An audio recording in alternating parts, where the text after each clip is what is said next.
आजकल के लोग, शास्त्री जी, आजकल के लोग कहते हैं कि प्याज में क्या दोष है, लहसुन में क्या दोष है, वो तो जमीन का कंद है, आलू खाते हो कि नहीं खाते हो, अरवी खाते हो कि खाते हो, क्यों नहीं खाते हो, गाजर में क्या दोष है, बैगन तो बहुत बढ़िया चीज है, बैगन में क्या दोष है, अरवी में क्या दोष है।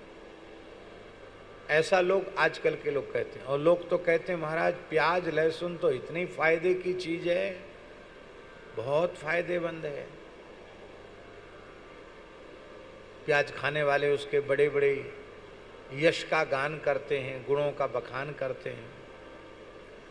तो इसका मतलब तो यह है कि गाजर प्याज लहसुन ये सब खाने वाले कभी बीमार नहीं पड़ते होंगे, कभी बूढ़े नहीं होते होंगे और कभी मरते भी नहीं होंगे। ऐसा कोई देखा आपने? प्याज लहसुन गाजर खाने वाला कभी बीमार न पड़ा हो, बूढ़ा न हुआ हो, मरा न हो, कभी देखा सुना आपने? ये सब व्यर्थ की बात है। एक सज्जन ग्वालियर में आए, बोले हम बड़ी श्रद्धा से गाजर का हलवा बना के लाए हैं, बढ़िया भारतीय देसी गाय के दूध का प्रयोग करके, आप लीजिए। मैंने कहा हमारे ठाकुर जी को भोग नहीं लगता, हम नहीं लेते। अरे महाराज क्यों नहीं लेते हैं? गाजर आप नहीं खाते हैं? अरे राम राम, बहुत फायदे की चीज़ है। जाने कौन सा विटामिन बताया कि ए विटामिन, जाने सी विटामिन कौन सा होता है, नेत्र ज्योति के लिए बहुत अच्छा होता है। अब जो सज्जन बता रहे थे ना, वो खुद ही बहुत भारी पावर का चश्मा लगाए हुए थे। मेरा ध्यान चला गया उस पर। तो हमने ये नहीं कहा उनको कि आप, हमने सीधे ही उनसे कहा कि चलो हम तो नहीं खाते हैं, आप खाते हैं कि? अरे महाराज मैं तो सवेरे नाश्ता में गाजर ही खाता हूँ, गाजर का जूस पीता हूँ, गाजर सब्जी में लेता हूँ, सलाद में लेता हूँ, तो हलवा तो हमको बहुत प्रिय है। फिर मैंने कहा तुम्हारी आँख की ज्योति क्यों नहीं बढ़ी? तुम तो इतना मोटा चश्मा लगाए कि चश्मा निकाल दो तो तुमको दिखाई ना पड़े। बोले क्या करें, वो वीकनेस हमारी आँखों में शुरू से ही है। अरे तो गाजर ने क्या काम किया तो सो तो बताओ। तो चुप हो गया। क्या उत्तर देता?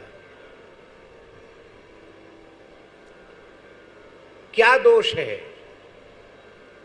सबसे बड़ा दोष है जिन पदार्थों को ऋषियों ने खाने का निषेध किया है, उन पदार्थों के भक्षण से हमारे भीतर रजोगुण और तमोगुण की वृद्धि होती है।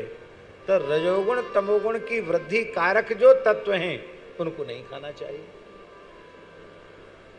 जो शुद्ध सात्विक तत्व हैं, और इसका सबसे बढ़िया विज्ञान आचार्य जी यही है कि जो वस्तु भगवान को भोग नहीं लग सकती है, उस वस्तु को हम आहार के रूप में न लें। अपने आप हमारा आहार शुद्धि हो जाएगी, अपने आप आहार शुद्धि हो जाएगी।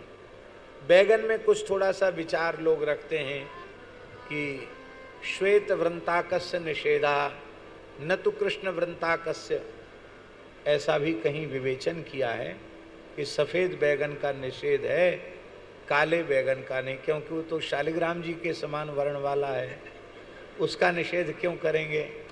लेकिन हमको ऐसा लगता है कि ये बैगन खाने वालों ने ही अपनी पंडिताई उसमें प्रविष्ट करा दी। अरे नहीं खाओगे बैगन तो क्या हानि हो जाए? तो जो वस्तु भगवान को भोग नहीं लग सकती है, उस वस्तु को आहार के रूप में नहीं लें। माई मेरे श्याम